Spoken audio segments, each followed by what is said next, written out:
एक व्यक्ति गुस्से से लाल था और वो बौखलाया हुआ था क्योंकि ये व्यक्ति जिस लड़की से शादी करना चाहता था, जिस लड़की से ये व्यक्ति प्यार करता था, उस लड़की की शादी उस लड़की के परिवार वाले कहीं और तय कर देते हैं और उस लड़की की शादी कहीं और हो भी जाती है। ये व्यक्ति इतना नाराज था इस शादी से कि इस शादी का वो बदला लेना चाहता था और इसका बदला शादी के मात्र 3 रोज बाद ही पूरा होता है और इस बदले के आग में 2 बेगुनाह और निर्दोष लोगों की मौत हो जाती है, जिसमें एक दूल्हा भी शामिल था, जिसकी शादी अभी मात्र 3 रोज पहले हुई थी और इस दूल्हे की भी मौत हो जाती है और इस दूल्हे के अलावा इस दूल्हे का बड़ा भाई भी था। इन 2 लोगों की मौत के अलावा परिवार के 4 और सदस्य घायल होते हैं, जो अभी भी हॉस्पिटल में एडमिट हैं और इनका इलाज चल रहा है। जब पुलिस इस मामले में छानबीन करती है और जब तफ्तीश करती है, तो ये जो कातिल था, ये जो व्यक्ति था, ये पकड़ा जाता है और इससे जब पुलिस पूछताछ करती है, तो एक बेहद ही खौफनाक और दर्दनाक साजिश निकल कर सामने आती है। दोस्तों, इसके बदले की वजह से एक लड़की जो बेगुनाह थी, वो विधवा हो चुकी है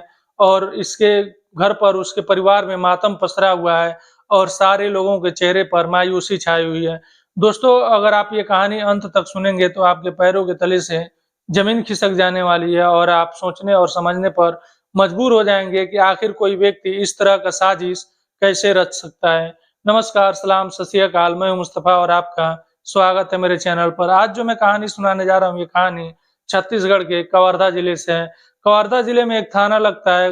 रंगाखार थाना, और इसी रंगाखार थाने के इलाके में एक गाँव है, चमारी गाँव। इसी चमारी गाँव में 30 मार्च को एक शादी थी और ये शादी एक लड़के की शादी थी और इस लड़के का नाम था हेमेंद्र मेरावी। हेमेंद्र मेरावी की बारात जिस गाँव में जानी थी, वो गाँव था अंजना और चमारी गाँव से तकरीबन 30 किलोमीटर दूर था अंजना गाँव। बड़ी धूमधाम से ये बारात चमारी गाँव से निकलता है और अंजना गाँव पहुँच जाता है। वहाँ पर भी धूमधाम से शादी मनाई जाती है और अब सारे रीति-रिवाज के बाद, सारे रस्मों के बाद अब उस लड़की की विदाई हो जाती है, जिस लड़की की शादी थी और उस लड़की का नाम था ललिता मेरावी। ललिता मेरावी अब अपने मायके से चलकर अपने ससुराल पहुँचती है, चमारी गाँव पहुँचती है और शादी वाला दिन बीत जाता है और अगला दिन आता है 31 मार्च। 31 मार्च का रिसेप्शन था और इस रिसेप्शन में उस लड़की के परिवार वाले भी शामिल होते हैं और चौथी के रस्मों अनुसार ये लड़की अपने परिवार वालों के साथ वापस अपने मायके चली जाती है 31 मार्च को ही।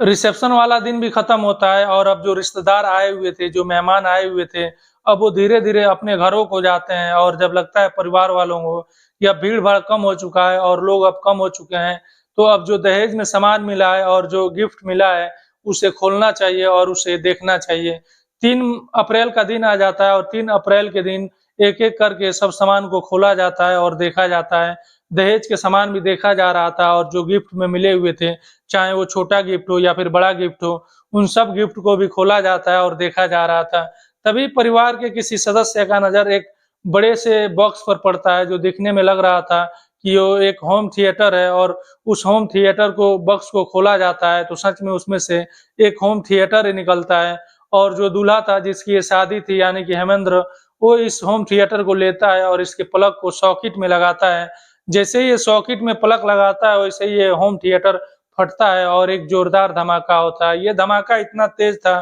कि छत के परखच्चे उड़ जाते हैं, दीवारें फट जाती हैं और ये इतनी दूर तक आवाज़ जाती है कि लोगों के कानों सुन हो जाते हैं ये आवाज़ सुनकर। ये धमाका इतने तेज था कि जो आस-पड़ोस के लोग वो भागते हुए इस घर पर पहुँचते हैं। आते हैं तो देखते हैं कि घर के सदस्य 6 लोग हैं और इन 6 के 6 लोग ज़मीन पर पड़े हुए हैं, जिसमें तो एक व्यक्ति जो दूल्हा था यानी कि हेमेंद्र, उसके चिथड़े उड़ चुके हैं और बाकी 5 सदस्य घायल हैं। आनन-फानन में एम्बुलेंस को फ़ोन किया जाता है और पुलिस को भी फ़ोन किया जाता है। पुलिस और एम्बुलेंस मौके पर पहुँचती है और इन 6 लोगों को फौरन हॉस्पिटल पहुँचाया जाता है। हॉस्पिटल जाते ही पता चलता है कि जो ये हेमेंद्र था, उसकी मौके पर ही मौत हो गई थी और जो इसके परिवार के बाकी 5 सदस्य थे, इन लोगों का इलाज चलता है, लेकिन इलाज के दौरान जो हेमेंद्र का एक बड़ा भाई था और बड़े भाई का नाम राजकुमार था, राजकुमार की भी मौत हो जाती है। बाकी 4 सदस्य अभी भी घायल अवस्था में हैं और ये लोग हॉस्पिटल में एडमिट हैं और इनका इलाज अभी भी चल रहा है। परिवार के 2 लोगों की मौत हो जाती है एक होम थिएटर के फटने की वजह से।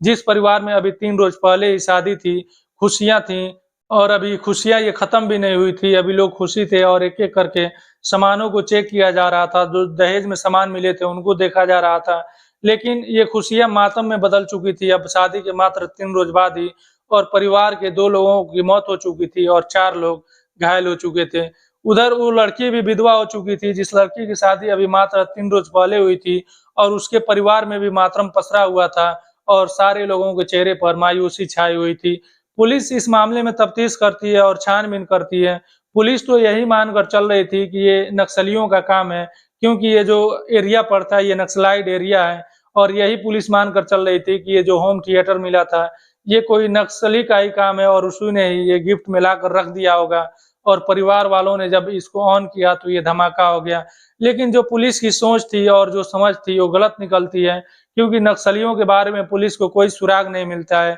और कोई क्लू नहीं मिलता है। पुलिस दोबारा उस घर में पहुंचती है जहां पर ये धमाका हुआ था और वहां जाने के बाद बारीकियों से चेक किया जाता है और जब वहां पुलिस तफ्तीश करती है और जब छानबीन करती है, तो जो होम थिएटर का बॉक्स था वो बॉक्स मिलता है। बॉक्स के भी चिथड़े उड़ चुके थे, लेकिन उस बॉक्स के ऊपर एक रैपर मिलता है और उस रैपर पर एक दुकान का नाम था और इस दुकान का नाम को पुलिस तलाशती है और तलाशते हुए उस जगह पर पहुंच जाती है। पता चलता है कि जो ललिता है, जिसका गांव अंजना है, उसी अंजना गांव के इलाके में ही ये दुकान है। पुलिस उस दुकान पर जाती है और उस दुकान का जो मालिक था उसे उठा लेती है और उससे पूछताछ करती है। पूछताछ के दौरान दुकानदार बताता है, दुकान का मालिक बताता है कि साहब 30 मार्च के दिन मेरे पास एक व्यक्ति आया हुआ था और उसने ये होम थिएटर खरीदा था। पुलिस उस व्यक्ति के बारे में पूछती है कि वो व्यक्ति कौन था, तो दुकानदार बताता है कि साहब उस व्यक्ति का नाम सरजू मरकाम था। पुलिस सरजू मरकाम को ढूंढती है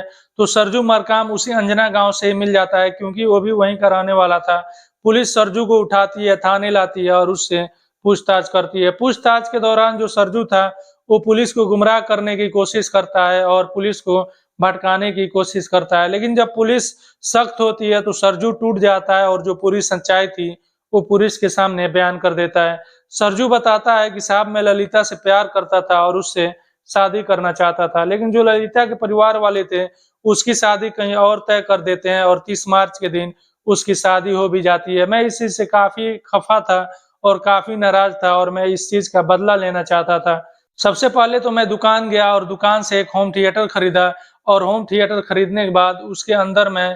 अमोनियम नाइट्रेट और बारूद और कुछ पेट्रोल मैंने भर दिया और भरने के बाद उस बॉक्स को, यानी कि जो होम थिएटर था, उसको मैंने पैक कराया गिफ्ट के रूप में और पैक कराने के बाद 30 मार्च को मैं उस शादी में पहुंचा जहां पर ललिता की शादी हो रही थी और मैं लोगों के नजरों से बचते बचाते हुए गया ताकि कोई मुझे पहचान न ले। मैं उस जगह पर गया जहां पर काफी सारा सामान रखा हुआ था, कुछ गिफ्ट के सामान थे, कुछ दहेज के सामान थे और उन्हीं सामानों में मैं अपना भी होम थिएटर और अपना भी गिफ्ट वहां रखा और धीरे से वहां से निकल गया और मैं अपने घर चला गया। और फिर जब गिफ्ट का सामान दूल्हे के घर वाले ले जा रहे थे तो इस होम थिएटर को भी अपने साथ लेकर चले गए और जब उन लोगों ने इसको खोला और इसका प्लग लगाया उसमें सॉकेट में और जब इसको ऑन किया गया तो धमाका हो गया और 2 लोगों की मौत हो गई। पुलिस सरजू से पूछती है कि तुमको अमोनियम नाइट्रेट कहाँ से मिला था, तो सरजू बताता है कि साहब 2015 में मैं खदान में काम करता था और मैं मध्य प्रदेश में काम करता था, उसी समय वहां से मैं